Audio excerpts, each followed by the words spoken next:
پشت پرده به بالهای سیاسی اهمیت نمیده و شطرنج باز خوبی. پشت پرده به همه موضوعات میپردازه و با کسی تعارف نداره و تنها خط قرمز ما مردم. ما اجازه نمیدیم که رسانه‌ها از عدم سواد رسانی مردم سوء استفاده بکنند. پشت پرده. مخاطبین از رسانه پشت پرده، بنده امین فردین خوشحالم که به همراه تیمم بار دیگه با یک برنامه پشت پرده دیگه با شما هستیم. امیدوارم که هر کجای این کره خاکی که هستید حال دلتون خوب باشه.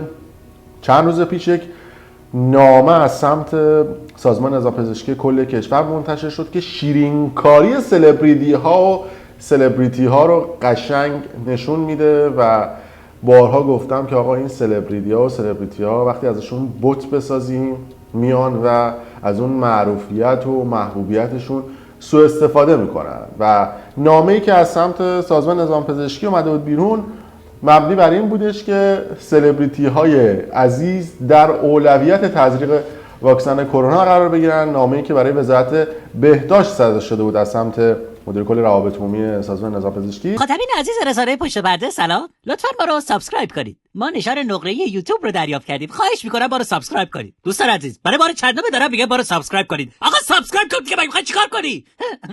لطفاً ما رو سابسکرایب کنید.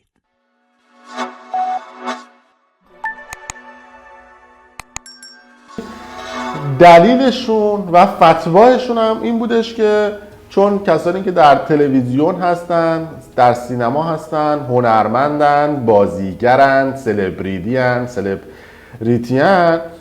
بیشتر در معرض خطر ویروس کرونا قرار میگیرن، به خاطر اینکه مردم رو تشویق کردن که تو خونه بمونن، تلاش کردن، جهاد کردن در کنار پرستارها و افرادی که سالمند هستن، اینا در اولویت قرار بگیرن. بمیرم الهی.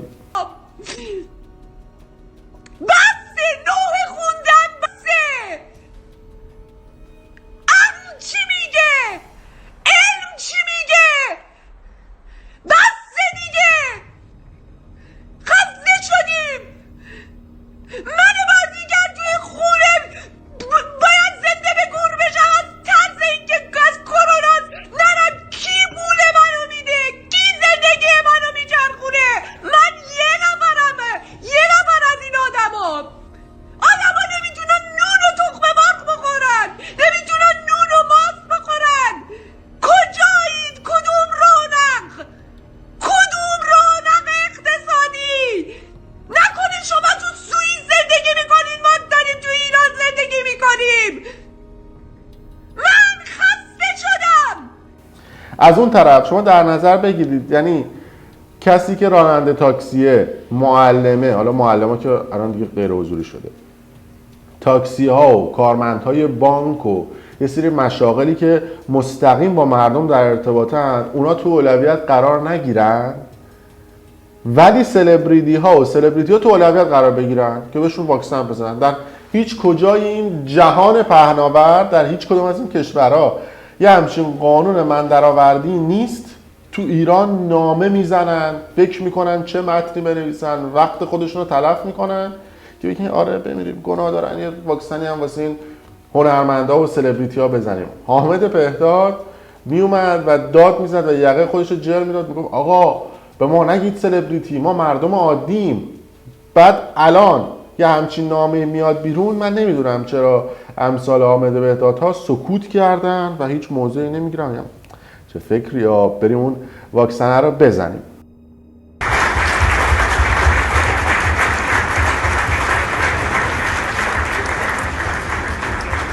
گاهی اوقات عرصه سخن کوتاه نمیشه، تمام میشه، به پایان میرسه. واژه ها خاصیت و قدرت خودشون از دست میدن. امیدت ناامید میشه، نشاطت میمیره. هزار جمله حفظ میکنی که تو که آینه مردمت هستی، تو که خود مردم هستی. اینها رو با قلبت بهشون بگیر، ولی میبینی چه بی اثر کلام، چه بی ثمر کلام. 1000 تا جمله و شعر حفظ کردم، قصد کردم 1000 چیز بگم. ما خود مردمیم. این اسم مزخرف سلبریتی رو از رو صورت ما وردارید. من در تمام عمرم از آبان امسال تا همین امروز روز والله هیچ وقت اینقدر احساس نزدیکی و قرابت به مردمم و سرزمینم نداشتم، هرگز.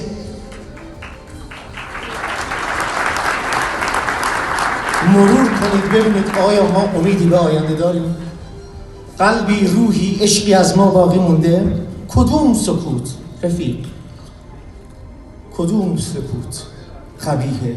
سکوتی که تو رو به لکنت وادار کردن، سکوتی که میخوای حرف بزنی از خودت بدت میاد، خودت رو نمیتونی دوست داشته باشی و تو آینه نمیتونی به چهره خودت نگاه کنی، چون فکر میکنی رسالتی کوچک به عنوان یک هنرمند کوچک بر دوش تو نهادم و تو چه بدی و تو چه زشتی و چقدر بی ثمری و نمیتونی مسئولیت خودتو که عشق ورزیدن هست به انجام برسونی، نمیتونی این مهری که مردم بهت دادن به نحوی برش گردونی. واه، اونقدر شکایت تو دلم هست که مثل تک تک شماست که نهایت نداره. این آتش نهفته که در سینه من است، خورشید شعله است که در آسمان گرفت. از اون طرف آقای علیرضا وهابزاده مشاور وزیر بهداشت اومد و یک توییت زد و گفتش که اولویت با پرسنل بیمارستان، بیماران و سالمندانه، همون جوری که در سازمان بهداشت جهانی این اصول تزریق انجام میشه و بعضی از کشورها میان و البته این قانون رو دور میزنن و با جعل مدرک پزشکی و چیزهای مختلف واکسن کرونا رو میگیرن و گفته که لطفاً تقاضای خارج از نوبت نفرمایید، حتی شما حامیان انتخابات 1400. و این هم در نوع خودش جالب و خنده‌دار هستش. عده‌ای اومدن واکنششون دادن، مخصوصا آقای ژوله، امیرمهدی ژوله، و گفتش که آقای نظام پزشکی، آقای وهابزاده و سایر افراد چرا تیرهوایی شلیک میکنید، الکی میزنید به یکی بخوره؟ ما کی درخواست واکسن کردیم؟ کجا درخواست کردیم؟ انجمن هنرمندا درخواست کرده، انجمن نویسندگان، انجمن بازیگران، هیچ کسی درخواست واکسن خارج از نوبت نکرده. شما چی دارید میگید اسم اون بازیگر رو ببرید یا اسم اون افراد رو؟ صحبت آقای جوله کاملا منطقیه که اگر آقای وهابزاده یا سایر افراد سندی دارن، رفرنسی دارن، چیزی دارن، بیان اعلام بکنن. اما از اون طرف یه قسمت از صحبت آقای جوله هم غیر منطقیه. کدوم قسمتش؟ اون قسمتش که در ایران پدیده‌ای به اسم افشای واقعیت وجود نداره. چرا؟ چون یه سری افراد منافعشون درگیر میشه. مثلا فلان بازیگر یا فلان انجمن نمیدونه نرم تابلو با سربرگ خودش بزنه بیاد بده به وزارت بهداشت میگه آقا اینا رو تو اولویت قرار بدید. تو پستوها و جای مختلف و جلسات شبانه و چیزهای مختلف میان و لابی میکنن، میگن این نامه بزنید، یه تبصره بگیرید ما واکسن رو بزنیم. چون توی ایران هر آن چیزی که نباید بشه میشه.